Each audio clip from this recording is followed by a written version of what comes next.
Hər vaxtınız xeyir olsun əziz abituriyentlər. Bu günlərim sizə izah edəcəyim mövzu isimin hal kateqoriyasıdır. Yəni, yəlikal. Possessive case də deyə bilirik buna, genitive case də deyə bilirik. Possessive case of noun və yaxud da genitive case of noun fərq eləmir. Hər iki başlığı da görsəniz, bilin ki, bu isimin yəlikalıdır ingilis dilində. İsimin hal kateqoriyası belə deyək də, söz birləşməsi və cümlədə isimlərlə digər sözlər arasındakı əlaqəni təmin edən qrammatik kateqoriyadır. Və əsasən ingilis dilində iki dənə hal kateqoriyası vardır. Biri adlı haldır, biri isə dediyimiz kimi yəlik haldır. Adlı hal elə Azərbaycan dilində də bildiyiniz kimi heç bir xüsusi şəkilçidə olmur, yəni xüsusi şəkilçisi yoxdur, morfoloji əlaməti yoxdur və cümlədə mübtəda ola bilir, ismi xəbər ola bilir, tamamlıq və zərflik funksiyasında çıxış edə bilir. Baxın, gəlin nümunələrə baxaq ki, bu nə deməkdir ki, yəni bizim bildiyimiz isim cümlədə necə olur ki, mübtəda ola bilir, necə olur xəbər ola bilir, necə olur tamamlıq və yaxud da zərflik ola bilir. Baxın, this story is very interesting demişik. Düzdür, burada this story hekayə. Nə hekayə? Hekayə ayrı-ayrılıqda isimdir, düzdürmü? Amma burada artıq cümlə tərkibinə gəlibdir və cümlə tərkibinə gəlib cümlənin başında işlənir, mübtədanın yerindədir. Demək ki, burada ismimiz nədir? Mübtədadır. Sonra ikinci nümunəyə baxaq. A potato is a vegetable. Düzdür? Deyirik ki, kartof tərəvəzdir. Baxın, burada mübtəda yenə isimdir bu öz yerində. Baxın, bu hissə var, to be-dən sonra gələn, to be-nin formasından sonra gələn bu hissə. Baxın, bu hissə də artıq ismi xəbərdir. Yəni, to be-nin formaları isimlə birləşir və artıq bu ismi xəbər olur. A potato is a vegetable. Tərəvəzdir. Nədir? Tərəvəzdir. Sonra bir nümunədə I had a letter from my friend yesterday. Deyir ki, dünən dostumdan məktub almışam. Yəni, məktub aldım. İndi baxırıq, aynı mübtədadır, həd xəbərdir. A letter, məktub. Nə? Məktub. Artıq burada nədir? Xəbərdən sonra gəlibdir. Nəyi almışam? Nəyi aldım?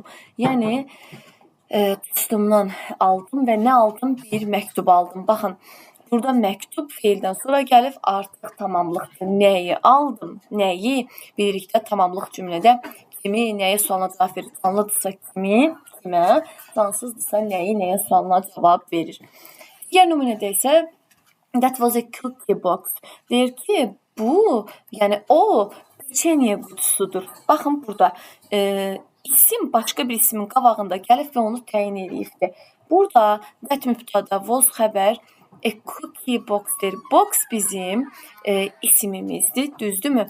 Baxın, cookie də isimdir. Amma necə olur ki, isim yanaşı gəlir? Bəli, mümkündür. İki isim yanaşı gələ bilir və qabaqda gələn birinci isim həmin o ikinci gələn ismi təyin eləyir və artıq buna təyin deyirik. Düzdür, peçenye qutusu.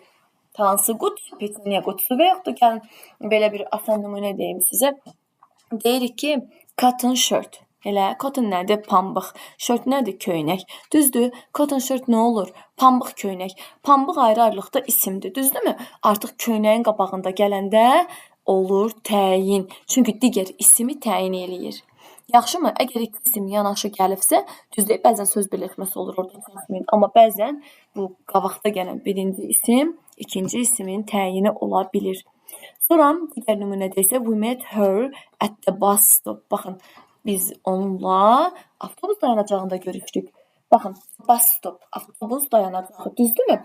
Bu ayrı bir isimdir. Amma burada qabağında söz önü gəlibdir, at the bus stop olur. Avtobus dayanacağında harda? Avtobus dayanacağında artıq qabağında söz önü gəlib və bu isim zərfliyə çevrilibdir. Unutmayın. Baxın, deməli, bunu bəyə xətləməmişdim. Deməli, isimlərin qabağında hər hansı bir söz önü gəlib, onu zərfliyə çevirə bilir. Məsələn, deyirəm ki, otaq, room, düzdür? Nə otaq isimdir? Amma in the room deyəndə, otaqda deyəndə artıq harada otaqda nəyə çevrilmiş olur? Zərfliyə çevrilmiş olur. Bu qaydaları unutmayın. Bax, bunlar adlı qalda olan isimlərə məxsusdur ki, adlı qalda olan isimlər cümlədə mübtəda, ismi xəbərin ad hissəsi, tamamlıq, təyin və zərflik funksiyasında iştirak eləyə bildi. İndi isə biz gəlirik yəlikalı öyrənməyə ki, imtahanlara da düşür bu sual hər zaman. ismin yiyəlik halı. Deməli, ismin yiyəlik halı kiminsə nəyəsə məxsus olduğunu bildirir.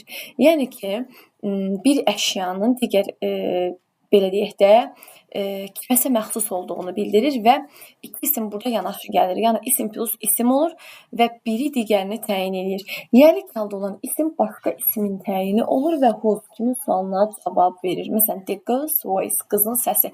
Qız da isimdir, voice səs də isimdir, görürsünüzmü? Amma artıq bu qızın səsi. Kimin səsi? Qızın səsi.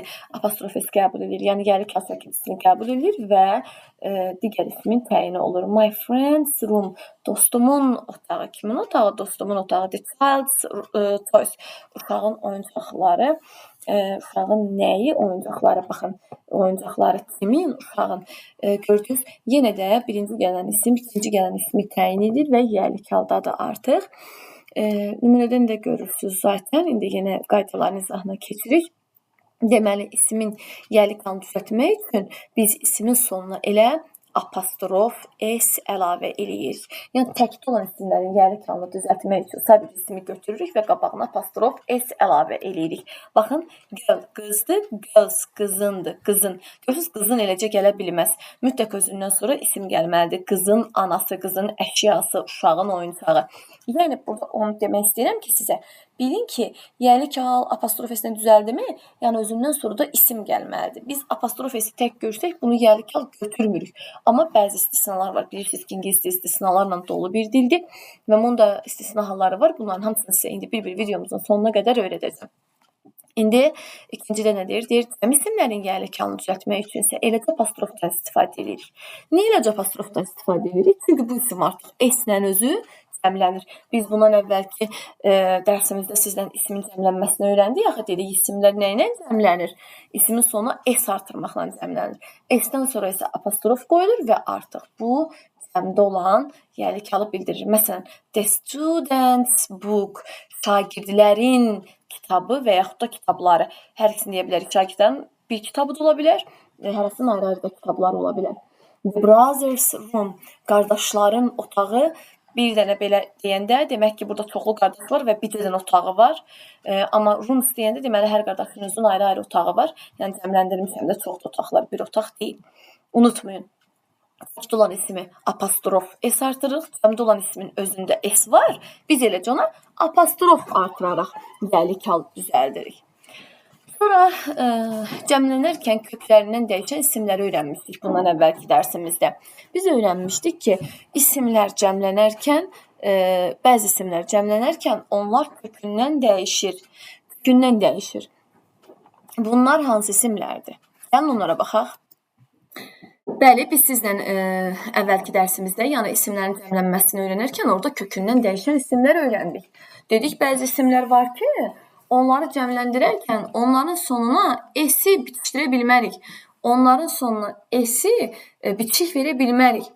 Onlar kökündən dəyişir. Irregular noundur bunlar. Kökündən dəyişən isimlərdir ki, bunları cəmləndirəndə kökündən dəyişməliyik. Bəs yaxşı, onda biz bunların yiyəlik halını necə düzəldəcəyik? Əlbəttə ki, apostrof s vasitəsilə. Çünki bunlara s heç bir halda bitişmir.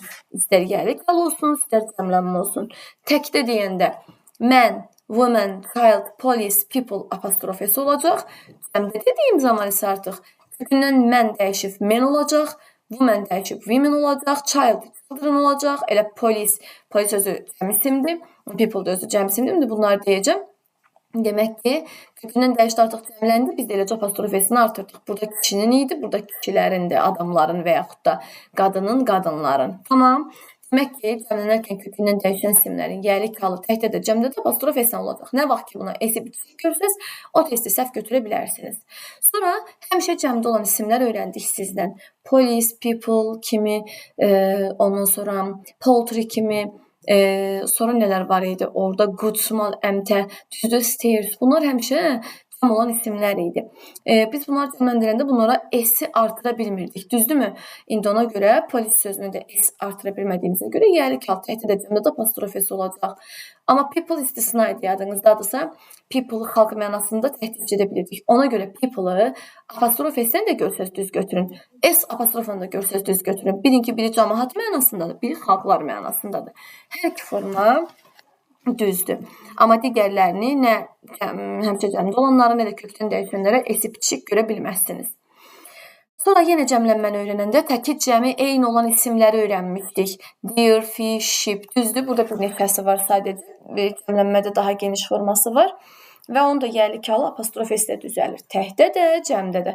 Qabağında artikl varsa, bir miqdar sayı, yəni rəqəm varsa, zis, zət, işarə vəzlikləri varsa, bilirik ki, təhdədir.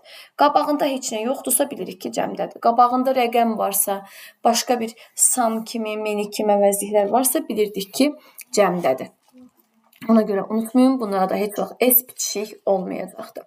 Sonra mürəkkəb isimlərin yəlik halı necə düzəlir? Biz sizdən bu mürəkkəb isimlərin cəmlənməsini öyrənmişdik.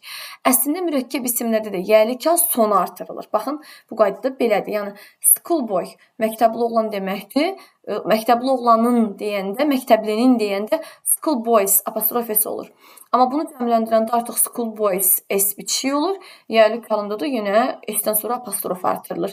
Yəni demək olar ki, mürəkkəb isimlərin əksəriyyətində qayda belədir. Amma sözünüylə yazılan mürəkkəb isimlərdə unutmayın. Baxın, hətta bir dənə sual verim sizə. Biz bu sözünüylə yazılan mürəkkəb isimləri cəmləndirəndə şəkilçini hara əlavə edirdik cəm şəkilçini? Əlbəttə, sözündən əvvəlki tərəfə mother-in-law qaynana təhdədir. Mothers-in-law, baxın, sözündən əvvəl artıq cəm şəkilçisini artıq burada cəmdədir. Düzdürmü qaynanalar? Yəlik halı düzəldəndə isə yəlik hal şəkilçisi apostrof S olaraq yalnız sona artırılacaq. Bəs deyə bilərsiniz ki, ay müəllim, bəs bu niyə cəmlənəndə S apostrof olmur? Çünki biz bunun sonuna S bitişdirə bilmirik axı. Bunun cəmlənməsi qabaq tərəfdən olur. Baxın, cəmlənməsi qabaq tərəfdən olduğuna görə sonu yenə apostrof S olmalıdır. İndi görsəz ki, bu da var, bu da var. Hansı tək, hansı cəmdir? Əlbəttə ki, mother-in-law olan təkdədir, mothers-in-law apostrof S olan cəmdədir. Yəni, sözünüylə yazılan mürəkkəb isimlərdə cəmlənmə birinci tərəfdə olur, yəlik hal isə həmişə ikinci tərəf qəbul edilir və heç vaxt S apostrof olmaz. Apostrof S olaraq qəbul edilir. Bunu da haqqında zaten dedim. Sonra eyni, belə deyim də, eyni bir əşya. Baxın, burada nə deməkdir, nəyi demək istəyirəm? Yəni, bunları bildiniz də yəqin ki. Demək ki, baxın, bunun üstündən bir dəfə keçmək istəyirəm. Baxın, ismin iki halı var dedik, adlı hal, yəlik hal. Yəlik hal dedik apostrof S ilə düzəlir, düzdürmü?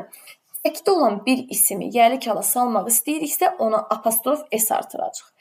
Yox, əgər cəm olan bir ismi yəliyə salmaq istəyiriksə, zaten S ilə cəmləndirəcək, ondan sonra eləcə apostrof artıracaq. Artıq ın kimi, yəni yəlik hal kimi tərcümə eləyəcək. Yəlik halın bilirsiniz də tərcüməsi sahiblik, bir subyekt bildirdiyinə görə ın kimi tərcümə olur. Məsələn, Günayın, Əlinin, düzdürmü? Nurayın dəftəri deyəndə artıq orada biz bildiririk ki, o dəftər Günaya, Əliyə, Nuraya məxsusdur, Gülaya məxsusdur. Deməli, amma cəmlənərkən kökündən dəyişən isimlər, təki cəmi eyni olan isimlər, həmişə cəmdə olan isimlər, sonlarına cəmlənərkən S-i qəbul etmədiklərinə görə, bitişik qəbul etmədiklərinə görə, bunların da təkində də, cəmində də apostrof S-dən istifadə eləyəcəksiniz. Unutmayın, mürəkkəb isimlərdə də sözünüylə yazılan mürəkkəb isimlərin birinci tərəfi cəmləndiyinə görə, yəlik hal təkdə də, cəmdə də sona apostrof S olaraq artırılacaqdır. Digər mürəkkəb isimlərdə isə həmişə son tərəfi yəlik hala sala bilərsiniz. Sonra gəldik indi bu məsələyə. Deyir, eyni bir əşya, iki və daha artıq çox şəxsə aiddirsə, bu zaman sonuncu şəxs yəlik halda olmalıdır. Həmçinin özündən sonra gələn isim də xəbərdə tək olmalıdır. Bu nə deməkdir? Baxın, Kate and Jeremy's house, düzdür? Burada apostrof S bir dənə axırıncıya artırılıbdır. Sonra ikinci nümunəyə baxın, Kate and Jeremy's. Burada isə apostrof S hərəsinə ayrı-ayrı artırılıbdır. Ay uşaqlar, əgər apostrof S 2 dənə, 3 dənə ismi sadalayır, bir dənə axırıncıya artırırsa, bilin ki, bunların hamısının, bax, burada gələn bu ikinci isim var, bu nədirsə, söhbət burada nədən gedirsə, o ortaqdır. Hamısınınki birdən elə budur. Məsələn, Kate və Jereminin evi. Deməli, Kate-lə Jeremy bir dənə evi var. Vəssalam. Ortaqdır. Ona görə hərəsinə ayrı-ayrı apostrof s verməyə ərinibdir. Tənbəldir də. Elə deyir, ikimizin də evidir, ortaqdır. Götürür bir dənə axırıncıyı artırır. Özündən sonra da bir dənə olduğuna görə isim də təkdir, xəbər də təkdir. Yaxşımı? Amma yox, hərəsinin ayrı-ayrı evindən danışsa, artıq onda məcburdur ki, hərəsinə ayrı-ayrı apostrof s artırsın. Artıq burada ərincəlik eləyə bilməz. Kate and Jeremy's house, deməli Kate'in evi ayrıdır. Jeremy'nin evi ayrıdır. Neçə ev var? 2 ev var. Ona görə də ev də cəmdə olmalıdır. Yəni isim də cəmdə olmalıdır, xəbər də cəmdə olmalıdır. Deməli nə dedik? Əgər and bağlayıcısından bir neçə isim bağlansa, bu 3-4 də ola bilər. Bir dənə apostrof s axırıncıya artırılıbsa, demək ki, ortaqdır. Bircə dənədir buradakı əşyaları tək olmalıdır. Amma yox, hərəsinə ayrı-ayrı artırılıbsa, demək ki, hərəsinin ayrı-ayrı var və cəmdə olmalıdır. Sonra elə bundan danışmışsın, bədən üzvlərindən danışaq. Bax, indi bəzən götürübsünüz, çaşdırmaq üçün bədən üzvlərində belə verəcək. 2 nəfəri verib, bir dənə axırıncı artıracaq. Məsələn, bir dənə fikirləşin də, bu dedik ortaqlıq bildirir. Yəni, bu evi ortaqdır. Hər hansı bir əşyası ortaq ola bilər də, düzdür bunun. Məsələn, valideynlər də ortaq ola bilər, çünki bacı qardaş ola bilərlər. Ondan sonra hər hansı bir əşyalarda, yəni hər şeylər ortaq ola bilər belə nəzərdə tutanda. Amma bədən üzvləri nətər ortaq olsun? Hə? Hər kəsin özünün ayrı-ayrı gözü, qulağı, burnu, əli var, düzdürmü? Demək ki, bədən üzvlərimiz ortaq ola bilməz. Ona görə heç vaxt bədən üzvləri gələn cümlənin yəlikanlı bir dənə axırıncı artıra bilməzsiniz. Hər ikisinin ayrı-ayrı apostrof s olmalıdır. Özünə sonra gələn cümlədə cəm olmalıdır. Baxın, Kate and Jeremy's eyes are blue. Kate'in və Jeremy'nin hərəsinin ayrı-ayrı gözləri var. Gözlər cəmdədir. 2 göz bunda, 2 göz bunda, 4 göz eləyir. Düzdürmü? Gözləri cəmdədir, xəbər də cəmdədir. Burada isə deyəcəksiniz, bəs niyə bu cümlə təkdir? Kate and Jeremy's hair is black. Baxın, göz, əl, qol deyəndə hamısında cəm olmalıdır. Amma bir dənə saç deyəndə hərəsinin ayrı-ayrı var, amma cümlə təkdədir. Niyə? Çünki saç sayıla bilməyən isimdir. Hair sayılmır. Cəmlənmir. 2 nəfərə də, 5 nəfərə də aid olsa, biz bilirik ki, zaten onların hərəsinin ayrı-ayrı saçı var. Ona görə də hərəsinə ayrı-ayrı apostrof s artırırıq. Sadəcə ismi və xəbəri cəmləndirmirik. Bax, elə buradan da yadınızda qalsın ki, deyə bilərsiniz, ay müəllim, bu xəbəri niyə təkdir, bu xəbəri cəmdə, axı burada and var, olsun. Baxın, yəlik halda yadınızda saxlayın, xəbər heç vaxt apostrof s-i qəbul edən isimlə uzlaşmır. Xəbər həmişə apostrof s-dən sonra gələn isimlə uzlaşır. Yaxşı, apostrof s istəyirsiniz 2 dənə, 3 dənə, 5 dənə olsun. Burada gələn, məsələn, isim təkdədirsə, bax, budur, bunu 2 dənə apostrof s var, amma bu isim sayılmır, təkdədirsə, demək ki, bu nədir? Sayıla bilməyən isimdir, təkdədir və xəbər də tək ola bilər. Çünki yəlik halda 2 dənə isim olur ən azı və xəbər ikinci isimlə uzlaşır. O cəmdirsə, cəm təkdirsə tək olur. Apostrof s qəbul edən sözün xəbərə aidiyyatı yoxdur. Sonra gəldik soyadları məsələsinə. Soyadları biz yəni ismin cəmlənməsini öyrənəndə dedik ki, əslində soyadlar xüsusi isimdir, həmişə təkdə olmalıdır. Qabağında artikl işlənmir, təkdə olur. Düzdür? Amma istisna demişdik ki, soyadlar və həftənin günləri istisnadır ki, bunlar cəmlənə bilir. Baxın, bunları cəmləndirə bilirik. Və necə cəmləndirirdik? Soyadların qabağına z artiklını artırırdıq, sonuna isə s əlavə edirdik və artıq cəmlənirdi. Məsələn, z Mamedov, the Browns, the Smiths, düzdürmü? Baxın, deyəcəksiniz bu s apostroflardan çıxdı. Bu yəlik halı bildirmək üçün artırır. Zaten biz bunu cəmləndirəndə qabağına z qoyub sonunda s artırırdıq və bütün bir ailəni bildirirdik. Məmmədovların, Brownların, Smithlərin, düzdürmü? Rızayevlərin, baxın, bunlar artıq yəlik halı qəbul eləyəndə zaten s sözlərinə bitişib. Eləcə nə ilə qəbul edəcəklər? Apostrofla, unutmayın. Soyadlar, belə yadınızda saxlayırsınız, qarşılarında z artiklı gəlibsə, heç vaxt apostrof s-dən ola bilməz. Xüsusi isimdir, qabağında z artiklı gəlməməlidir. Gəlibsə, demək ki, bütöv bir ailəni bildirir və artıq cəmdədir. Cəmdədir və buna s bitişik formada olub, sonra apostrof olmalıdır. Amma soyadların qabağında Mr., Mrs., Doktor, Professor kimi belə bir xitablar gəldikdə bu zaman sadəcə apostrof s artırılır. Mr. Mamedov, Mrs. Browns və s. Deməli, unutmayın, soyadların qabağında Z varsa S bitişik olacaq. Amma yoxdursa, başqa bir şeyləri varsa tək sadəcə apostrof S olacaq. Bəzi sözlər var ki, bəzi sözlər deməyim, bəzi adlar deyim. Bəzi adlar var ki, özü S ilə bitir. Bu zaman isə yəlik halımız necə olar? Həm eləcə apostrof da artıra bilərik, həm də təzənə bir də apostrof S artıra bilərik. Hər iki hal düzdür. Məsələn, Dickens'dir, James'dir, Pythagoras-dur. Baxın, bunların özü sonu S ilə bitir. Ona görə mən bunu yəlik hal salmaq istəsəm, eləcə apostrof da verə bilirəm və həmçinin elə bir təzədən bir də apostrof S də verə bilirəm. Hər iki hal düzdür. Abituriyent testlərinə bu çox düşmür, amma yenə də bilin qaydanı. Deməli, ismin cəmlənməsindən bu qədər. Burada mən sizə əsas olan şeyləri dedim. Dedim, 2 dənə isim olmalıdır əsasən. Xəbər ikinciyə əsasən uzlaşacaq. Əndə diqqət yetirəcəksiniz, soyadlara diqqət yetirəcəksiniz. Bir də cansız isimlərin yəlik halı var ki, cansız isimlərin yəlik halı of sözünsü ilə düzəlir və yenə ın kimi tərcümə olunur. Məsələn, the color of the book, kitabın rəngi. Birinci kitab deyirik, amma rəngi sözünü yazıq. The color of the book, kitabın rəngi. Və birləşməni tərsinə tərcümə edirik. Sonra, əgər cümlənin mübtədası of sözünsü vasitəsilə düzələn, yəni cümlənin mübtədasının yerində cansız isimin yəlik halını götürmüş bir isim varsa, yəni belə deyək də, baxın, the list of diaqəmiz nədir bu? İmtahan siyahısı, düzdür? Bunun xəbəri hər zaman ofdan əvvəlki isimin uzlaşacaq. Baxın, ofdan əvvəl list var. List təhti olduğuna görə xəbər də təhti. Amma canlı isimlərin yəlik halında nə idi? 2-3 isim yanaşı gəlirdi və apostrof S-dən sonraki isimlə uzlaşırdı xəbər. Amma cansızlarda, yəni sözönüdə isə tərsinədir. Sözöndən əvvəlki ilə uzlaşmalıdır. O təkdədirsə tək, cəmdədirsə cəm olmalıdır. Bunu da unutmayın. Və əksərən bir şey də deyim ki, sizə bu cansız isimlərin yəlik halını düzəldəndə ofdan çox hallarda iki tərəf də elə və artiklını qəbul eləyə bilir. Düzdür, qəbul eləməli istisna hallarda var, amma əksər vaxtlarında və-ni qəbul eləyə bilir. Sonra baxın, biz bayaq dedik ki, sizdən canlı isimlərin yəlik halını apostrof S-lə düzəldirik. Düzdürmü? Cansızları o sözünüzü ilə düzəldirik. Amma bir sıra istisna sözlər var. Ay uşaqlar. Baxın, bir sıra sözlər, məsələn, zaman və məsafə bildirən isimlər, səma cisimlərini bildirən isimlər, həftə, ay, il, fəsil adları, ölkə, şəhər adları.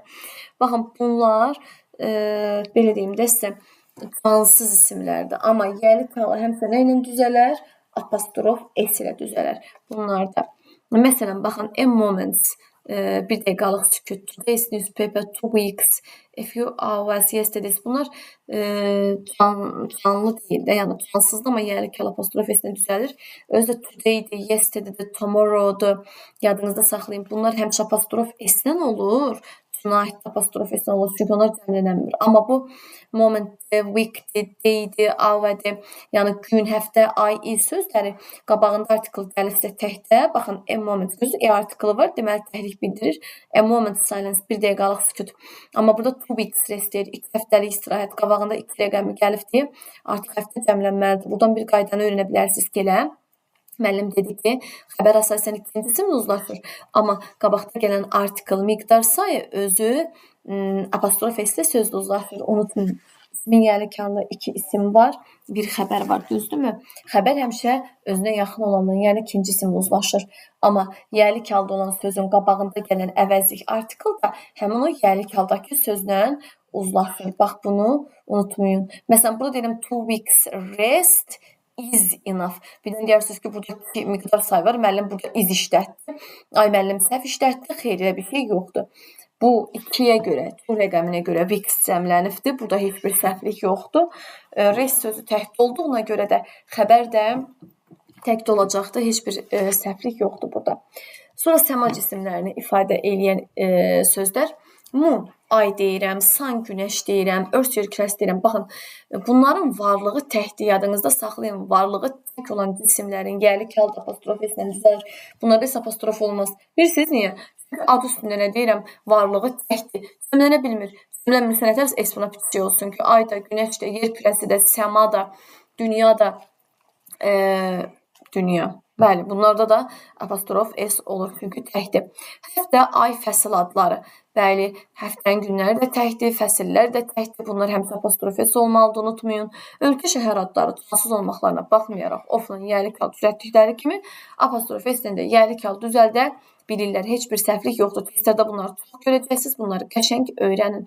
Sonra yəlik hal, yer, məkan anlayışı ifadə etdikdə çox vaxt ət sözünüsü ilə işlənir və Azərbaycan dilinə güldə kimi tərcümə olunur demişik burada. Baxın, bayaqdan deyirik ki, apostrof S-dən sonra bir dənə isim gəlsin də iki isim olsun. Amma yadınızda saxlayın ki, apostrof S elə cümlənin axırında, ortasında özündən sonra isim gəlmədən təkcə də işlənə bilir. Qabağında müxtəlif sözünlər gələrək işlənə bilər. Məsələn, bayaq dediyimiz kimi ətlə verib, at my grannies, nənəmgildə, at my uncles, at my aunts verə bilər. Əmimgildə, xalamgildə, bibimgildə, dostumgildə işlədə bilərik. Belə olan halda artıq bu isim heç vaxt cəmlənməz. Granny apostrof S, uncle apostrof S olmalıdır. Çünki gildə mənasını bildirir. Bunlar həmişə düzgün yəlik hal götürülür. Bunlar elə şablon ifadə kimi yadda saxlaya bilərsiniz. Heç vaxt S bunlara bitişik olmur. Sonra bəzən cümlədə Ayzavor, Nayzanor, Notani, Bataso bağlayıcıları görürük. Bunlar olan cümlədə isə hər isimə ayrı-ayrı apostrof S və yaxud da apostrof əlavə olunur. Yaxşımı? Bir dənə, məsələn, Nayzadan sonrakına verməyib, Nordan sonrakına versək, səhvdir. Məsələn, this book is neither Helen's nor Tom's. Bu kitab nə Helen'indir, nə də Tom'undur. Məsələn, Helen artırmayıb, verəcək, Tom artırsaq səhvdir. Bunların hər ikisində isminin apostrof S-i olmalıdır. Bunları unutmuruq. Sənət, peşə, mağaza adları ilə apostrof S-dən sonra isim işlədilmir. Bunlarda heç vaxt S bitişik olmur.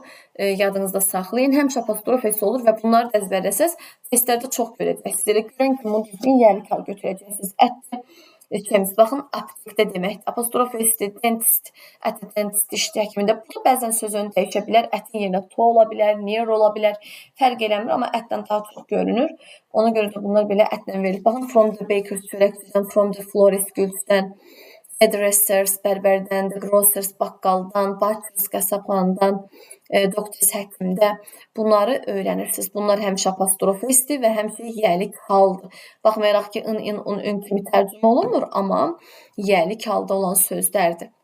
S də bunlara bitişik olmur. Sonra burada bir qeydimiz var. Deyirik ki, cümlədə apostrof S-dən sonra sifət, fe'li sifət, say plus isim və ya apostrof S, gerund gələrsə bu yəlik haldır. Baxın, biz bayaqdan sizə deyirik ki, aşağılar apostrof S-dən sonra yəlik hal olması üçün mütləq isim gəlməlidir. Düzdür? Tamam, gəlsin. Amma bəzən unutmayın ki, bu isimin qabağında onu təyin edən nələrsə gələ bilər. Məsələn, isimin qabağında sıra say ola bilər. Tutalım, deyirəm ki, müəllimin dərsi. Düzdürmü? Teacher's lesson. İndi mən deyə bilərəm ki, müəllimin ikinci dərsi. Teacher's second lesson. Teacher apostrof S, second lesson. Düzdürmü? Deməli, say gələndə, sonra fe'li sifət, indi göstərəcəm. Burada bayaq da eləcək sifət. Məsələn, müəllimin dərsi demirəm, müəllimin maraqlı dərsi deyirəm. Teacher's interesting lesson və yaxud da müəllimin sıxıcı dərsi deyirəm. Teacher's, apostrof S-də bu teacher's dediyim boring lesson. Demək ki, ismin qabağında sifət, sıra say kimi təyin edicilər gələ bilir. Əsas odur ki, özündən sonra isim gəlsin. Unutmayın. Apostrof S-dən sonra gerund gəlirsə bu yəlik haldır. Gerund isim deməkdir. Zaten fe'lin isimləşməsidir. Bəziləriniz deyəcəksiniz ki, gerund nədir? Çünki hələ sizdən gerund keçməmişik. Fe'lin sonuna yenicə artırılır. Baxın, indi burada göstərəcəm. Gəlin nümunələrə baxaq. Sarah's writing a letter. Belə baxırsınız, apostrof S-də bunu yəlik hal kimi götürmək istəyirsiniz. Amma yoldaşlar, biz nə dedik? Dedik, apostrof S-dən sonra nə gəlməlidir? İsim gəlməlidir. Düzdür? Burada Sarah's writing a letter verir. Deməli, bu feildir. Sarah is writing a letter'dir bu. Sarah məktub yazır. Bu cümlədə yəlik hal yoxdur. Davam etdiyi zamanda da bu apostrof S-də izin qısaltmasıdır. Çünki özündən sonra isim yox, feil gəlibdir. İkinci zaha baxırıq. Sarah's writing is excellent. Sarah nə yazır? Səladır. İndi buradan yəlik qaldı mı? Bəli, yəlik qaldı. Niyə? Çünki apostrof S-dən sonra writing gəlibdir. Özündən sonra da başqa bir feil gəlibdir. Görürsünüz, başqa bir feil gəlibsə, bu deməkdir ki, onda bu gerunduymuş. Bu apostrof S yəlik halda izin qısaltması deyil. Baxın, apostrof S bizi qarışdırmasın. İzin qısaltması da, həzin qısaltması da apostrof S ola bilir. Ona görə baxırıq. Dırdır kimi tərcümə olunursa, bilin ki, orada o to be'nin qısaltmasıdır. Və ən əsas bu feili sifəti rahat işləyə bilməyiniz üçün nə öyrəndim sizə deyim. Baxın, apostrof S-dən sonra əgər gördünüz ki, ing-li söz gəlib, bilirsiniz ki, bu feil də ola bilər, cerund da ola bilər, düz götürə bilərik, düzdürmü? Həmişə özündən sonraya baxın. Bax, görürsünüz, burada özündən sonra başqa bir feil yoxdur. Yoxdur. Bizə deyirik yəlik halda bir dənə yəlik halı qəbul eləyən, bir dənə ondan sonra isim olmalıdır. Ondan sonra da xəbər olmalıdır. Amma bu cümlənin xəbəri yoxdur. Deməli, onda izin özü nə imiş? Xəbər imiş. Sara is writing-dir. Amma burada Sarah's writing. Sara'nın yazısı əladır. Bax, is var, to be-nin forması var. Bu yəlik haldır. Sarah's writing surprised me. Sara'nın yazısı məni təəccübləndirdi. Görürsünüz, burada xəbər var. Xəbər varsa bu deməkdir ki, bu onda xəbər deyil. İki xəbərin yesinə yanaşı gələ bilməz. Bu deməli yəlik halıymış. Sarah's diligent sons go to the Russia. Elə bax, Rəyananın çalışqan, qoçaq oğlanları görürsünüz. Apostrof S-dən sonra sifət gəlib gələ bilər. Nə zaman? Özündən sonra isim gəlsə. Amma isim gəlməsəydi, eləcə sifət olsa bu səhv olardı. Unutmayın. Deməli, hər üç cümlə yəlik haldır. Baxın, əgər apostrof S-dən sonra ing-li söz görürsünüzsə və seçə bilmirsinizsə bu feildimi, isimdimi, yəni unutmayın, gedin cümlənin özünün sonraki hissəsinə baxın, biraz ortasına baxın. Gördünüz ki, başqa bir feil var, artıq onu yəlik hal götürə bilərsiniz. Bunu unutmayın. Deyir, aşağıdakı sözlər baxın, ing sonluğu ilə bitir, amma bunlar isim ola bilir. İsim ola bildiyini gördü, bunları yəlik hal götürə bilərik. Meeting, class, feeling, kiss, cooking, biş, drawing, şəkil, building, bina, painting, yeni şəkil, wedding, toy. Apostrof S-dən sonra bunlar gəlibsə, onsuz da özündən sonra bir dənə də xəbər gələcək, rahatlıqla baxırsınız. Məsələn, Aynur teacher's wedding party was, baxın, Aynur teacher's apostrof S-dən sonra ing-li söz gəlib, düzdürmü? Nə olsun, baxıram ki, ondan sonra başqa bir feil də var. Demək ki, bu izin qısaltması deyil. Bir cümlədə həm iz, həm was ola bilməz. İki feil bir yerdə olmur. Sonra ingilis dilində yəlik halda olan söz hər zaman qarşısında gələn artiklla, sayla və ya əvəzliklə uzlaşır. Bunu bayaq sizə izah elədim. Yəlik halda olan söz xəbər ilə uzlaşmır. Xəbər yalnız apostrof S və yaxud da S apostrofdan sonra gələn isimlə, yəni sözlə uzlaşır. İkinci isim cəmdirsə xəbər cəm, təkdirsə xəbər təkdə olur. Yadınızda saxlayın. Yəlik halı, yəni bu şəkilçini qəbul edən isimlə xəbər uzlaşmır. Bir daha təkrar edirəm. O öz qabağında gələn artiklla əvəzlik uzlaşır. Məsələn, qabağında en artikl gəlibsə təkdə olur. Say gəlibsə, əvəzlik gəlibsə cəmdə ola bilir. Məsələn, baxın. Some boys. Baxın, some cəmlik bildirir. Özünün sonra isim vermişəm, cəm isim vermişəm. Some boys, bəzi oğlanların davranışı alicənab deyil. Düzdürmü? Baxın. Bu cəmdədir, amma xəbər təkdədir. Niyə? Sözündən sonra gələn isim təkdədir. Bu digər nümunədə isə baxırıq ki, these writers poems are very readable. These writers təkdədir, xəbər cəmdədir. Bu necə oldu? Çünki poems bu yazarın şeirləri deyirəm. Şeirlər söhbət yazardan getmir, şeirlərdən gedir. Oxunaqlıdır. Yazar oxunaqlı olacaqlı deyil ki. Şeirləri oxunaqlıdır. Ona görə bu cəmdə olduğuna görə xəbəri də cəmdə götürürük. Bir sıra ingilis dilində sözlər var ki, onlar həm isim, həm də feil kimi işlənir. Ona görə bu sözlərə diqqət yetirirsiniz. Answer, work, object, present, love, hate, object bir dəfə verilibdir. Burada object, burada feil kimi verilibdir. To answer, to work, to object, to present, to love, to hate. Baxın, əgər diqqətli olun, bunlar isim kimi işlənə bilər, feil kimi də. İsim kimi işlənirsə, qabağında şəkilçi əvəzlik olacaq. Amma feil kimi işlənirsə, mübtədadan sonra gəlir. Və heç vaxt, yəni qabağında artiklından falan işlənmir. Bu sözlər gələndə də ehtiyatlı olun, diqqətli olun. Çünki bəzən apostrof S-dən sonra ansa gələ bilər. Siz də onu götürüb feil kimi ata bilərsiniz. Amma bilin ki, bu isim də ola bilir. Sonra sizin üçün burada bir dənə belə additional notes qeyd eləmişik. Yəni ki, bu nədir? Bura baxıb çox rahat bunlara baxıb o öyrəndiklərimizin hamısının üstündən keçə bilərik. Məsələn, baxın burada verilmişik ki, bu formalar səhvdir. Nə səhvdir? Possessive case bildiyinizdə yəlik hal deməkdir. Yəni apostrof S ya da S apostrofdur. Bundan sonra deyir isim olar. Tamam, sifət plus isim də olar, say plus isim də olar. Əsas odur ki, isim olsun. Arada nəsə ola bilər. Deyir possessive case, yəni apostrof S-dən sonra birbaşa feil gəlibsə o yəlik haldır. Sifət gəlibsə yəlik haldır. Amma sifətdən sonra isim gəlibsə yəlik haldır. Əvəzlik gəlibsə yəlik haldır. Article gəlibsə yəlik haldır. Və zərf gəlibsə yəlik haldır. Məsələn, apostrof S-dən sonra indi gəlin burada nə demək istəyir? Baxın. Apostrof S-dən sonra burada qot, apostrof S qot var. E-N-Z var. Əgər apostrof S-dən sonra qot gəlirsə, bilin ki, bu has qotun qısaltmasıdır. E-N-Z gəlirsə, bilin ki, bu is-in qısaltmasıdır. Already, very, just kimi zərflər gəlirsə, bilin ki, has-in qısaltmasıdır. ING-li feil, fond of, afraid of, eager, been gəlirsə, bilin ki, bu been gəlirsə, yox, bax bunlar gəlirsə, bilin ki, is-in qısaltmasıdır. Been gəlirsə, bilin ki, has-in qısaltmasıdır. Not gəlirsə, is-in qısaltmasıdır. Ever, usually gəlirsə, məsələn, has-in qısaltması ola bilir. Baxın, bunlar, yəni, bax, apostrof S-dən sonra başqa nitq hissələri gəlirsə, bunu yəli kal götürmürük, tamam mı? Sonra apostrof S həmçinin başqa nitq hissələrinə artırılsa da bunu yəli kal götürmürük. Məsələn, he is, she is, it is. Bax, görürsünüz, is-dir bu. Biz çünki deyirik ismin yəli kalı, isimə qoşulmalıdır. Bunlar əvəzlikdir. Who is, what is, let us, bu da asın qısaltmasıdır, kəlimiz deməkdir. There is, that is, where is, baxın, unutmayın. Bunlar deməli onu göstərir ki, yəli kal şəkilçisi yalnız isimə qoşulmalıdır. Əvəzliklərə qoşula bilməz. Özündən sonra isim gəlməlidir. Başqa nitq hissəsi gələ bilməz. Burada da nümunələr veribdir. Baxın, məsələn, bunları da özünüz oxuyarsınız artıq. Nə düzdür, nə səhvdir, bunların hamısı qeyd olunur. Aşağıdakı formalar düzdür. Mən apostrof S-də, men apostrof S-də düzdür. Woman-də, children, çünki bunlar dedik, oxen, mouse, mice, goose, çünki bunlar cəmlənərkən özü kökündən dəyişən isimlərdir. Yəli kələməsi apostrof S olmalıdır, təkdə də cəmdə də. Təkid cəməyin olan isimlər həmişə cəmdə olan isimlər. Today, yesterday, tonight, tomorrow, bunu bayaq da demişdim.